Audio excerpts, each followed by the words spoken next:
بسم اللہ الرحمن الرحیم۔ السلام علیکم ورحمۃ اللہ وبرکاتہ۔ حدیث نبوی صلی اللہ علیہ وسلم ہے، ایک دن رسول اللہ صلی اللہ علیہ وسلم گھر سے نکلے تو عبداللہ بن حذافہ کھڑے ہو کر پوچھنے لگے، یا رسول اللہ، میرا باپ کون ہے؟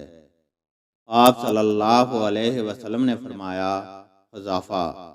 پھر آپ صلی اللہ علیہ وسلم نے بار بار فرمایا کہ مجھ سے پوچھو، تو عمر رضی اللہ تعالیٰ عنہ نے دو زانو ہو کر عرض کیا کہ ہم اللہ کے رب ہونے پر، اسلام کے دین ہونے اور محمد صلی اللہ علیہ وسلم کے نبی ہونے پر راضی ہیں، اور یہ جملہ 3 مرتبہ دہرایا۔ پھر یہ سن کر رسول اللہ صلی اللہ علیہ وسلم خاموش ہو گئے۔ اللہ تعالیٰ سے دعا ہے کہ وہ ہمیں قرآن اور حدیث کو سننے، سمجھنے اور اس پر عمل کرنے کی توفیق عطا فرمائے، آمین۔